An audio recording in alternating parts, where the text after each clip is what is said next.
테슬라 주주인 당신에게 스페이스X는 남의 회사가 아닙니다. 이상한 매도 후 한국인이 가장 사랑한 미국 주식이 뭔지 아십니까? 테슬라입니다. 한국 예탁결제원 기준으로 보관 금액 222억 달러.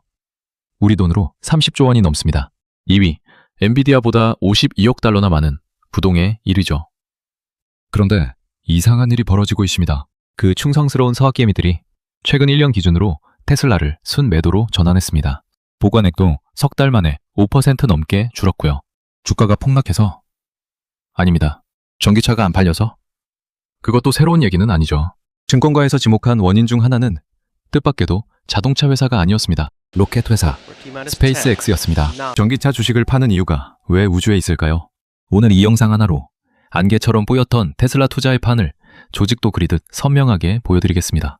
그리고 마지막에는 미국인 주주에게는 없고 오직 한국인에게만 있는 리스크 하나를 말씀드릴 겁니다. 테슬라 주주라면 끝까지 보셔야 합니다.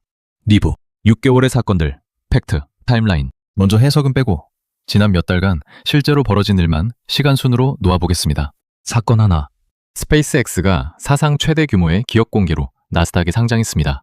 그리고 시가총액 약 2조 6천억 달러, 테슬라의 1조 4천억 달러를 훌쩍 넘어섰습니다.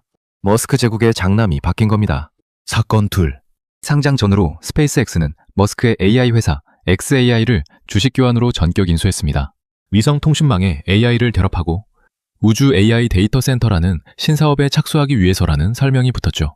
사건 셋, 테슬라와 스페이스X가 손잡고 대규모 AI 반도체 공장, 이른바 테라팹을 예정하고 있습니다. 여기서 나올 칩이 들어갈 곳은 두 군데입니다. 스페이스X의 우주 데이터 센터, 그리고 테슬라의 로보택시와 휴머노이드 로봇. 사건 넷, 테슬라가 특이한 특허를 하나 냈습니다. 차 지붕을 유리나 금속 대신 전파가 통과하는 폴리카보네이트 소재로 바꾸는 특허입니다. 외신들은 이걸 차량에 스타링크 위성 수신기를 통합하려는 준비로 해석했습니다. 기지국이 없는 사막 한가운데서도 인터넷이 터지는 차를 만들겠다는 거죠. 사건 다섯, 스페이스X 사장이 방송에 나와 이렇게 말했습니다. 테슬라와 스페이스X 사이에 시너지가 있다는 건 의심의 여지가 없다. 그리고 우주 데이터 센터 시연 위성을 내년 말 이전에 쏘고 이르면 2028년부터 AI 연산 위성을 배치하겠다는 일정까지 못 박았습니다. 참고로 이건 미래 계획만도 아닙니다. 테슬라는 이미 지난 2년간 스페이스X에 수억 달러어치의 배터리와 차량을 팔아왔습니다. 두 회사의 거래는 지금도 돌아가고 있어요. 자, 사건 5개. 따로 보면 그냥 뉴스 5개입니다. 그런데 겹쳐놓으면 하나의 설계도가 보입니다. 3보, 조직도, 해부 구조론. 그 설계도를 4층짜리 건물이라고 생각해보죠. 1층은 에너지와 하드웨어입니다. 스페이스X가 그리는 우주 데이터 센터는 태양광으로 돌아갑니다. 그게 현실이 되려면 뭐가 필요할까요? 태양광 패널, 에너지 저장 장치, 그리고 우주에서 조립하고 정비할 로봇. 이 세 가지를 한 회사가 다 갖고 있습니다. 테슬라입니다. 태양광 사업, 배터리 사업, 옵티머스 로봇까지. 즉 이 구조에서 테슬라는 자동차 회사가 아니라 제국의 발전소이자 부품 공장입니다.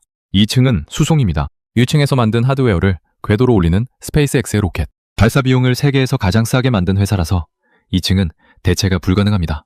3층은 궤도 인프라입니다. 이미 떠있는 수천 개의 스타링크 위성이 통신망을 깔았고 그 위에 xAI의 인공지능을 얹은 데이터 센터 위성이 올라갑니다. 지상 데이터 센터의 가장 큰 문제가 전기와 냉각과 부지인데 우주에는 24시간 태양광이 있고 식혀줄 우주 공간이 있고 땅값이 없습니다. 그리고 4층, 돈이 거치는 층입니다. 첫 번째 수익은 스타링크 구독료, 매달 통신비처럼 거치는 현금이라 이미 캐시카우로 평가받습니다. 두 번째는 우주 데이터 센터의 AI 연산 판매, 그리고 세 번째가 테슬라 주주에게 중요한데 아까 그 지붕 특허가 현실이 되면 테슬라 차 한 대 한 대가 스타링크 구독 단말기가 됩니다. 차를 파는 순간 통신 매출이 평생 따라붙는 구조. 자동차 회사가 통신사를 겸하게 되는 겁니다. 정리하면 이렇습니다. 테슬라가 에너지와 하드웨어를 만들고 스페이스X가 그걸 궤도에 올려서 스타링크와 AI로 구독료를 걷는다. 전기차 회사와 로켓 회사가 아니라 지상에서 만들어 우주에서 파는 하나의 수직 통합기업. 이게 지금 조립되고 있는 그림입니다. 여기까지가 팩트와 공식 발언으로 그릴 수 있는 구조입니다. 그리고 지금부터는 이 구조가 테슬라 주주인 당신 계좌에 어떻게 꽂히는지를 보겠습니다. 4부. 그래서 내 주식은 투자자의 3가지 질문. 질문 하나. 두 회사는 합쳐질 것인가? 시장은 이미 베팅을 시작했습니다. 한 예측 시장에서는 매년 5월 전 합병 확률을 절반이 넘는 수준으로 반영하고 있고 월가에서도 스페이스X가 테슬라를 인수하는 방식이 유력하게 거론됩니다. 결정권은 사실상 한 사람에게 있습니다.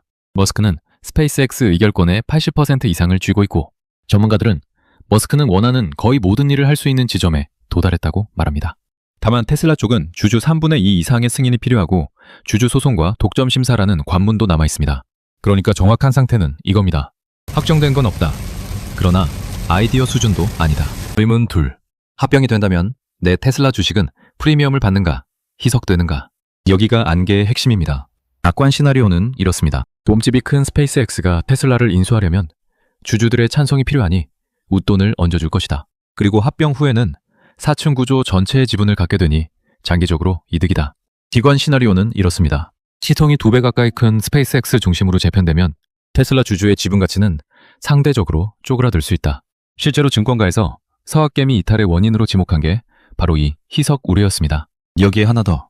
스페이스X가 상장하기 전까지 테슬라는 머스크 제국에 투자할 수 있는 유일한 상장사였습니다. 그 희소성이 주가의 프리미엄으로 녹아 있었다면 이제 그 프리미엄이 빠지는 중일 수 있습니다. 질문 셋.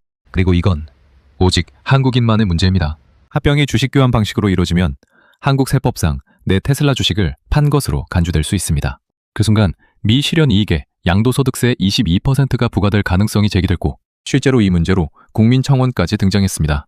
무슨 뜻이냐면 테슬라를 10년 들고 있던 사람이 팔지도 않았는데 합병 서류 한 장 때문에 수익의 5분의 1을 세금으로 낼 수도 있다는 겁니다. 미국인 주주에게는 없는 일입니다. 30조 원을 들고 있는 서학개미에게만 켜져 있는 경고등인데 이 얘기를 하는 사람은 거의 없습니다. 보부, 결론. 정리하겠습니다. 사라는 것도 팔라는 것도 아닙니다. 그건 제가 정해드릴 수 있는 게 아니에요. 다만 이것 하나는 분명합니다. 당신이 들고 있는 테슬라 주식은 이제 전기차 회사의 지분이 아닙니다. 4층짜리 제국이 재편되는 게임판 위의 말입니다. 그 게임에서 테슬라는 발전소이자 부품 공장이라는 필수적인 자리를 차지하고 있지만 그 자리의 값을 누가 얼마로 쳐줄지는 재편의 방식이 정합니다. 그리고 그 방식을 정하는 사람은 당신이 아니라 머스크입니다. 투자자가 할 수 있는 건 하나입니다. 자기가 무슨 게임에 앉아있는지 아는 것.